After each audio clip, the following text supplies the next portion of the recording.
back with me, Miss Ruth. In this video, I will explain to you about one of parts of speech that's very important in English grammar matter. Parts of speech? Apa itu ya parts of speech? Part itu bagian, speech itu kalimat. Jadi bagian dalam kalimat. Jadi apa sih kata-kata yang menyusun sebuah kalimat? Nah, kalau dalam bahasa Inggris itu ada 9. Yang pertama itu verb, kata kerja. Yang kedua itu noun, kata benda. Yang ketiga ada pronoun, kata ganti benda. Yang keempat ada adjective, kata sifat. Yang kelima ada adverb, kata keterangan. Yang keenam ada article. Yang ketujuh itu ada preposition, kata depan. Yang kedelapan ada conjunction, kata hubung. Nah, yang terakhir itu ada interjection atau kata seru. Di video kali ini kita akan membahas yang nomor 1 yaitu verb. Iya, kata kerja. Di video yang lalu kita sudah bahas tentang auxiliary verb dan juga sedikit mengenai action verb. Nah, sekarang kita akan belajar tentang verb forms. Bentuk kata kerja. Ini adalah bagian penting tentang kata kerja yang kalian harus benar-benar kuasai, yaitu bentuk kata kerja. Ada 5 bentuk kata kerja di sini. Ya, yang pertama adalah base form. Base itu adalah dasar. Jadi base form ini adalah bentuk dasar. Nah, kata kerja ini punya bentuk dasarnya yang nanti akan dimodifikasi menjadi verb 1, verb 2, verb 3, dan verb ing. Ya. Nah, jadi base form dan verb 1 ini tuh beda. Ya, beda. Ini hasil modifikasi dari base form. Oke. Kalau di sini ada kata lain dari yang biasa kita sebutkan verb 1. Ya, itu adalah present verb. Verb 2 itu adalah past verb. Oke, verb 3 itu namanya past participle and verb ing namanya present participle. Jadi jangan bingung kalau misalnya nanti ada orang bilang present verb, yaitu verb 1. Ya, and so on. Nah, Miss mau kasih contoh. Ya, misalnya verb do. Do. Nah, ini base formnya. Ketika dia dimodifikasi menjadi verb 1, do ini akan berubah menjadi does or do. Oke, beda ya. Does or do. Kenapa menjadi 2? Karena verb 1 ini harus ditulis berdasarkan subjeknya.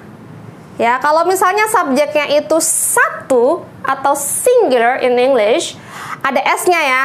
Kalau nggak ada S-nya namanya atu dong. Ya, jadi 1 ada S-nya, berarti verbnya juga harus pakai S.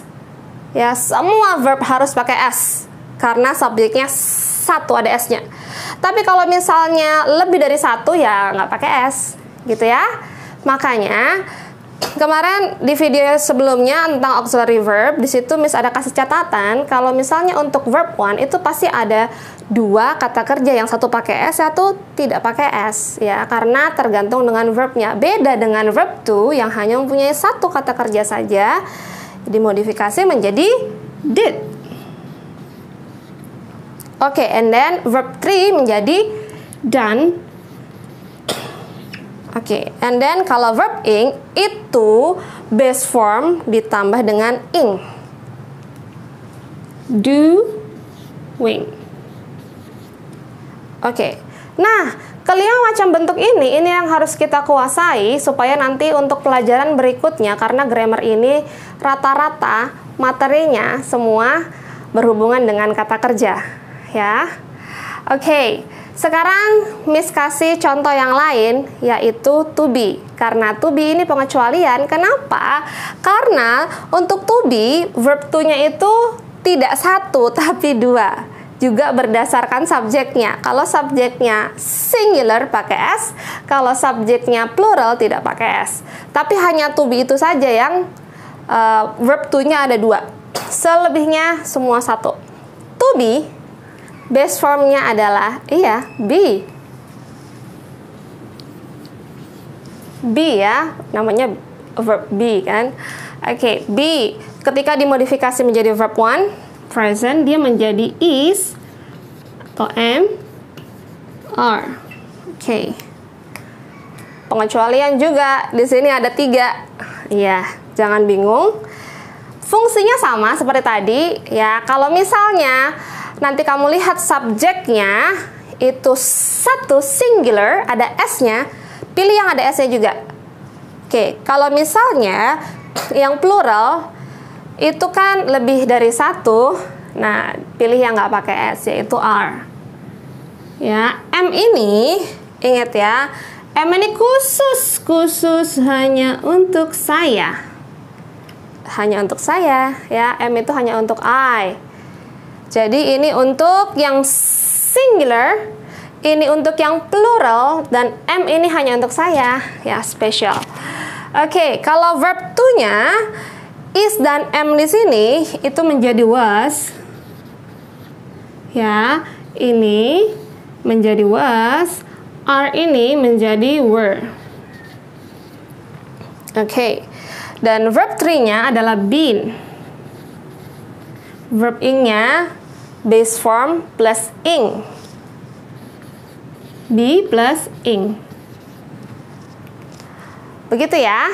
Nah, untuk mengubah atau memodifikasi dari base form ke verb 1, verb 2, verb 3, dan verb ing itu pasti ada aturannya. Ya, nggak asal ngubah-ngubah gitu aja. Gimana cara ngubahnya? Ada 2 peraturan utama. Ya, yang pertama itu regular verb atau ada patternnya, ada polanya. Regular itu ya beraturan artinya. Jadi ada aturannya, yaitu rulesnya, aturannya adalah kata kerjanya itu ditambah dengan ed atau bisa dengan d atau ied. Oke, nanti kita akan bahas di video selanjutnya. Kata yang seperti apa sih? Kata kerja yang seperti apa nanti yang ditambahkan ed atau d atau bentuknya ied? Nanti kita bahas di video cara penulisan verb. Oke, kamu lihat di sini, kalian lihat di sini yang berubah, maksudnya yang ada pola itu yang untuk verb 2 dan verb 3. Karena untuk yang verb 1 itu sudah jelas. Peraturannya hanya yang singular, kalau subjek yang di depannya adalah singular, pakainya s, kalau plural tidak pakai s. Jadi, peraturan ini hanya untuk verb 2 dan verb 3. Karena kalau verb ing, semua sama. Base form plus ing. Gitu ya. Nah, peraturan yang kedua adalah irregular verb. Irregular artinya no rules, tidak ada peraturan, dan yang ini harus kalian hafal ya, harus kalian hafal. Nah, seperti ini yang nggak beraturan. Oke, ini yang verb 1-nya tetap ya, kalau singular pakai s, kalau plural tidak pakai s. Nah, di sini verb 2-nya menjadi cut, verb 3-nya cut. Oke, verb ing-nya cutting double T. Ini nanti kita akan bahas di video yang sama seperti tadi, cara penulisan kata kerja. Ya, kenapa bisa double T. Oke, next. Ini sama ya, cut. Gitu ya. Go. Oke, menjadi verb 2-nya went, verb 3-nya gone. Oke, jadi ini yang harus kalian ketahui. Ada 5 modifikasi verb dan itu harus memang dikuasai. Sampai sini dulu aja. If you have any question based on the topic, you can ask me in the comment below. Stay safe and healthy everyone. Bye-bye.